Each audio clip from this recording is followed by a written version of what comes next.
Ya, shalom. Selamat pagi, saudara-saudari yang dikasihi dalam nama Tuhan Yesus Kristus. Kita mau merenungkan firman Tuhan di dalam ibadah pada pagi hari ini. Terlebih dahulu mari kita berdoa. Mari kita berdoa. Bapa kami yang di sorga, ucapan syukur kami naikkan kepada Engkau karena pada pagi hari ini kami diberi kesempatan untuk merenungkan firman Tuhan. Beri hikmat kepada kami, pengertian, agar kami dapat memahami bagian firman Tuhan yang kami baca, serta kami dapat menerapkannya, melakukannya dalam kehidupan kami setiap hari. Terima kasih Tuhan Yesus Kristus, dalam nama-Mu kami sudah berdoa dan mau merenungkan firman Tuhan. Haleluya. Amin. Ya, saudara-saudara, mari kita hari ini membaca satu bagian firman Tuhan yang diambil dari kitab Daniel pasal 1 ayat yang ke-9. Saya akan membacakan bagi kita semua. Demikianlah firman Tuhan tertulis bagi kita. Pada tahun yang ketiga pemerintahan Yoyakim Raja Yehuda, datanglah Nebukadnezar Raja Babel ke Yerusalem lalu mengepung kota itu. Tuhan menyerahkan Yoyakim Raja Yehuda dan sebagian dari perkakas-perkakas di rumah Allah ke dalam tangannya. Semuanya itu dibawanya ke tanah Sinear, ke dalam rumah dewanya. Perkakas-perkakas itu dibawanya ke dalam perbendaharaan dewanya.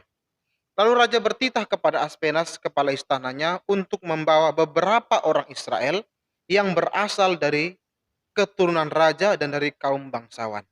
yakni orang-orang muda yang tidak ada sesuatu cela, yang berperawakan baik, yang memahami berbagai-bagai hikmat, berpengetahuan banyak, dan yang mempunyai pengertian tentang ilmu, yakni orang-orang yang cakap untuk bekerja dalam istana raja, supaya mereka diajarkan tulisan dan bahasa orang Kasdim. Dan raja menetapkan bagi mereka pelabur setiap hari, dari santapan raja dan dari anggur yang biasa diminumnya. Mereka harus dididik selama 3 tahun, dan sesudah itu mereka harus bekerja pada raja. Di antara mereka itu ada juga beberapa orang Yehuda, yakni Daniel, Hananya, Misael, dan Azaria. Pemimpin pegawai istana itu memberi nama lain kepada mereka. Daniel dinamainya Belsazar, Hananya dinamainya Sadrak, Misael dinamainya Mesak, dan Azaria dinamainya Abednego. Daniel berketetapan untuk tidak menajiskan dirinya dengan santapan raja dan dengan anggur yang biasa diminum raja. Dimintanyalah kepada pemimpin pegawai istana itu supaya ia tak usah menajiskan dirinya. Maka Allah mengaruniakan kepada Daniel kasih dan sayang dari pemimpin pegawai istana itu. Iya, saudara-saudaraku yang dikasihi dalam nama Tuhan Yesus Kristus, anak-anak kami di SMA Kristen Kalam Kudus. Nah, pada kali ini kita merenungkan bagian firman Tuhan yang berhubungan dengan apa yang mau kita peringati beberapa hari lagi, yaitu Dirgahayu, kemerdekaan bangsa kita. Ya, tanggal 17 nanti kita akan memperingati kemerdekaan bangsa kita yang ke-76 tahun. Merdeka. Nah, saudara-saudara, apa yang berbeda dengan perayaan 17 tahun kali ini? Ya tentu sudah kurang lebih 2-3 tahun ini kita merayakan 17-an yang sangat berbeda dengan tahun-tahun sebelumnya. Yaitu kita merayakan ibadah, minta maaf, perayaan 17 secara online, ya, upacaranya online, ya, kegiatan-kegiatan itu yang kita dulu ketika kita upacara mungkin di SD, mungkin di SMP atau yang SMA, ya, yang mengikuti upacara secara langsung di lapangan tentu anak-anak kelas 12, ya. Anak kelas 10, kelas 11 yang SMA sekarang selalu mengikuti secara online. Nah, itu suatu hal yang berbeda yang kita sudah 2-3 tahun ini alami. Bagaimana upacara pun kita harus mengikuti secara online. Ya, ada juga yang berbeda, lomba-lomba. Ya, kalau dulunya selalu memperingati 17 Agustus lomba-lomba selalu meriah sekali. Ada lomba panjat pinang, ada lomba balap karung, ada lomba estafet, ya, yang banyak itu berbagai item, berbagai macam lomba-lomba yang kita ikuti langsung di lapangan. Kita memeriahkan di sana, kita melihat langsung di situ, dan itu begitu euforia, sukacita, kebahagiaan karena kemerdekaan itu kita rasakan begitu luar biasa. Tapi kembali saudara, 2-3 tahun ini perlombaan-perlombaan pun yang diadakan khususnya di sekolah kita pun kita mengikuti perlombaan 17-an secara online. Ya, itu hal yang berbeda. Bagaimana lomba-lomba yang kita ikuti secara online ini? Adakah lomba-lomba yang berkesan bagi kita ketika kita harus mengikuti lomba secara online? Ya, ada lomba-lomba yang unik-unik yang tentu kita temukan. Nah, saya melihat ada lomba-lomba yang saya temukan unik. Entah ini lombanya ini ada betul-betul atau ini hanya sekedar imajinasi, ya. Tapi saudara-saudara, ada dalam lomba 17 Agustus, ada lomba makan hati. Ya, bagaimana itu lomba makan hati, ya? Ada lomba lari dari kenyataan. Waduh, ini berbahaya. Ada lomba cepat-cepatan move on, bisa move on dari segala sesuatu yang tidak enak dari kehidupannya. Ada lomba balap nikah, wah ini bahaya. Ini belum cocok untuk anak-anak SMA, ya. Ada lomba rebut pacar orang, waduh ini berbahaya sekali, ya. Ini bisa menyakiti hati orang. Ada lomba tarik hati gebetan, waduh minta ampun, ya. Ada lomba teman makan teman, aduh ini saya rasa jangan diadakan di SMA Kristen Kalam Kudus. Ada lomba mancing di air keruh. Ada lomba bawa gebetan pakai sendok, wah ini ceritanya bagaimana, ya. Pakai sendok sekop mungkin, ya. Ada lomba menangkap gebetan, waduh. Ada lomba masukin mantan ke dalam botol. Wah, ini mantan-mantan yang menyakitkan mungkin. Ada lomba lama-lamaan mandang foto mantan. Waduh, sekali lagi ya berkaitan dengan mantan, ya. Ada lomba panjat yang pada belum dipinang, ya. Wah, ini berbahaya. Ada lomba tarik ulur hubungan. Ada lomba lempar kenangan. Waduh. Ini lomba-lomba yang cukup unik dan mungkin saya pikir ini lomba-lomba hanya imajinasi ya, karena tentu kalau dicari pesertanya mungkin banyak juga yang mau ikut lomba-lomba ini teman-teman ya. Nah tapi saudara-saudara, hari ini saya tidak ingin berbicara mengenai lomba-lomba ini. Karena ini lomba-lomba ya bisa membuat sakit hati, ya ini lomba juga bisa membuat orang juga perasaan yang tidak enak. Tapi saya ingin kita hari ini dalam khotbah saya, arah yang ingin saya sampaikan berbicara mengenai kemerdekaan yang sudah kita alami sebagai bangsa dan negara Indonesia. Kita hidup di dalam bangsa ini. Apa yang bisa kita pelajari, apa yang bisa kita maknai dan kita terapkan dalam kehidupan kita sebagai negara yang merdeka, sebagai bangsa yang merdeka ini. Nah, bangsa kita ketika mereka mulai untuk memperoleh kemerdekaan itu memiliki kemampuan untuk bertahan ya kurang lebih 350 tahun atau 3,5 abad menurut catatan sejarah di bangsa ini yang saya pelajari dulu ketika saya masih SD ya, SD SMP, itu bangsa kita ini bisa bertahan di dalam penjajahan. Mereka memerangi kesulitan itu, lalu mereka merdeka dan itu dideklarasikan pada 17 Agustus 1945. Kemudian merdeka dan hari ini ya bangsa kita sudah merdeka, bertahan juga untuk mempertahankan kemerdekaan ini, memerangi kesulitan dan bisa memperoleh betul-betul kemerdekaan itu. Itu yang tentu kita harapkan. Ya, dan itu sedang diperjuangkan oleh bangsa kita hari-hari ini dalam kemerdekaan ini. Nah, hari ini kita melihat bagaimana kita mau belajar, ya.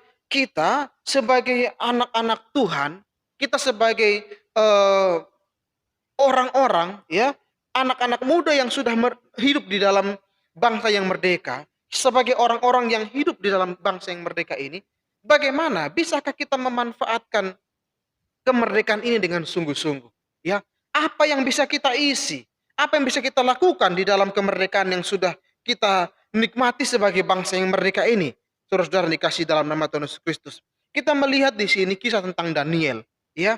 Dia adalah seorang pemuda yang ada di sebuah bangsa yang belum merdeka, bangsa yang dijajah oleh bangsa Babel.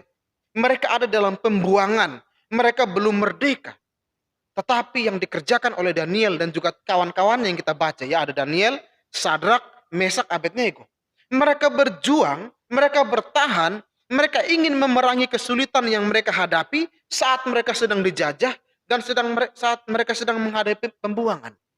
Nah, kita ingin melihat, saya ingin membagikan beberapa berkat Tuhan dari sini.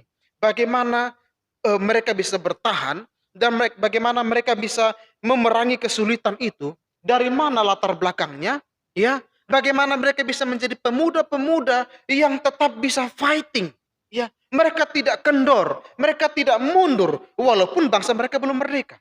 Nah, kalau kita mau tarik sama kita hari ini, kita bangsa yang sudah merdeka. Tentu sebenarnya kita harus bisa lebih lagi fight menghadapi kondisi hari ini. Walaupun saat hari ini kita sepertinya tidak merdeka dalam artian kita menghadapi pandemi yang itu membuat kita merdeka tapi kita tidak bebas. Mau kemana-mana kita harus ada PPKM, ada penyekatan, pembatasan, tidak bisa berkerumun, kita harus selalu memakai protokol kesehatan. Ya, memang rasa-rasanya itu kita tidak bisa merdeka. Tapi ini yang harus kita hadapi. Bagaimana kita menyikapi kondisi ini? Bukannya kita bersungut-sungut, bukannya kita menyalahkan siapa-siapa, ya bukannya akhirnya kita malah down dengan kondisi, tapi kita harus bisa fight, kita harus bisa meresponi situasi ini dengan baik.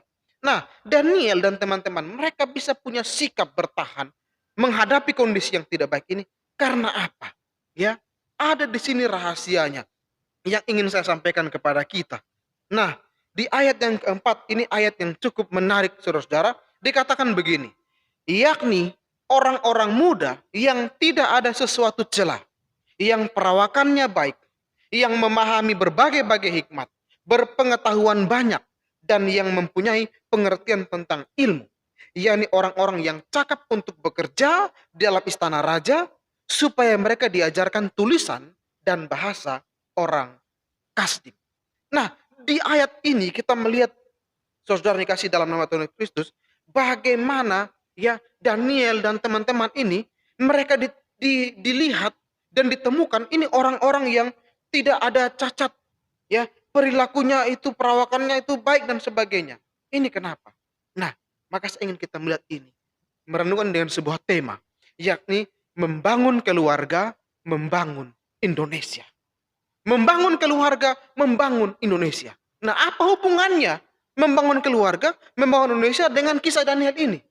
Nah, di sini saya percaya bagaimana Daniel dan kawan-kawan dapat bisa menjadi orang yang mereka bisa berjuang, bertahan dalam kondisi yang tidak mengenakan, dalam penjajahan, dalam perbudakan, pembuangan, karena di tengah dalam keluarga mereka, mereka sudah dididik dengan berbagai macam pendidikan yang baik, moral, spiritual, etika, ya, pengetahuan dengan baik oleh orang tuanya. Dan mereka menjadi orang-orang yang taat mengikuti itu. Ya. Coba kita membalik tema kita ini. Menghancurkan keluarga, menghancurkan Indonesia. Ya. Nah, di koran berita di media massa secara online, ya, pada waktu itu ada pernyataan dari Kepala BNN pada waktu itu, Komjen Budi Waseso, dia mengatakan begini, perang tentang ini adalah perang modern. Musuh tidak perlu mengirimkan pasukan infanteri, kavaleri, pesawat tempur. Nggak perlu. Cukup kirim narkoba saja. Maka hancurlah Indonesia. Ya, benar. Narkoba disasar kepada anak muda. Anak muda banyak yang terpengaruh, terpapar. Dan akhirnya hancurlah bangsa kita ini. Karena anak-anak mudanya sudah terpengaruh dengan kehidupan yang tidak benar. Terpapar, pikiran mereka sudah rusak karena narkoba, minuman keras, rokok, dan lain sebagainya. Maka cara menghancurkan Indonesia dengan menghancurkan anak-anak muda. Ya, bagaimana anak-anak tersebut bisa mudah terpengaruh?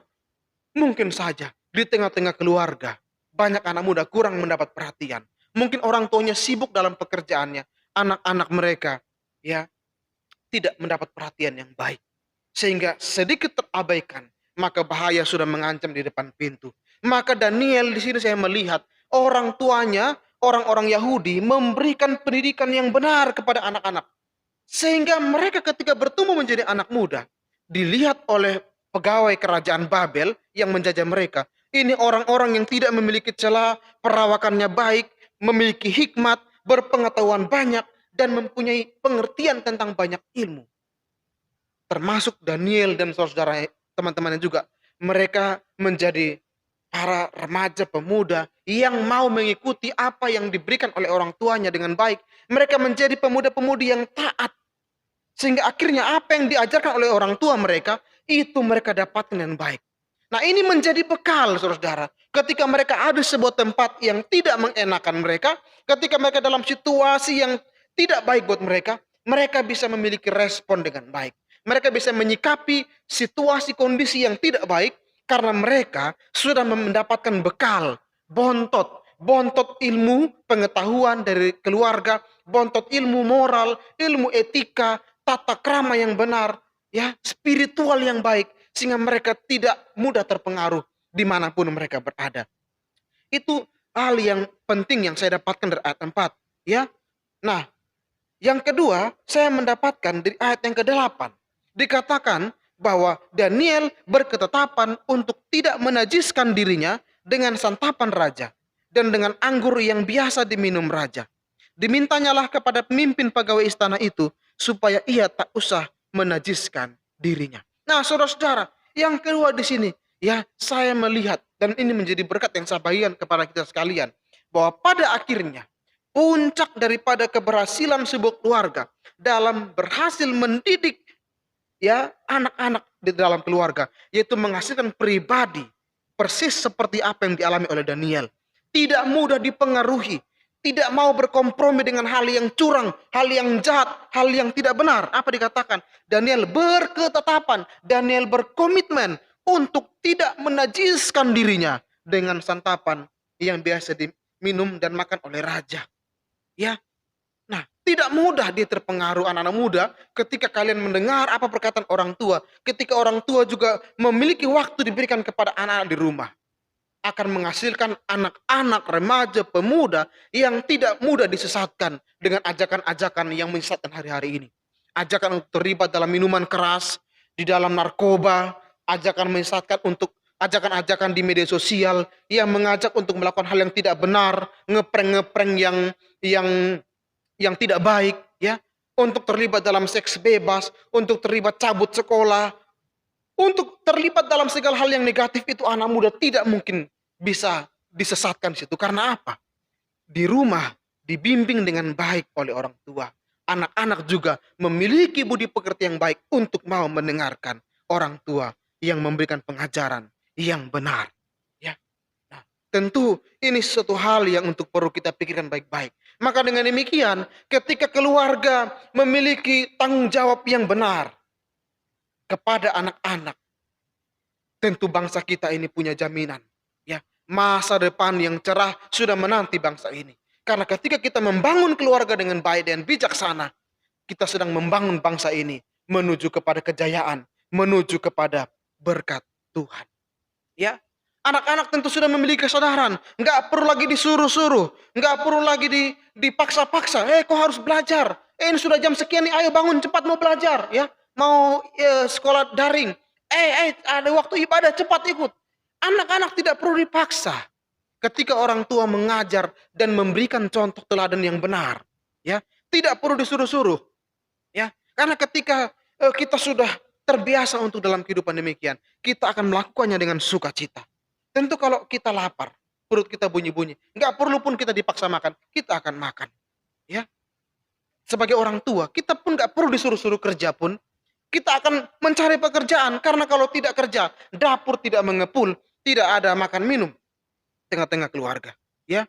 Oleh karena itu, ya, mari ketika kita saat ini kita masuk, kita merayakan kemerdekaan bangsa kita yang ke-76 tahun. Mari kita bekerja sama.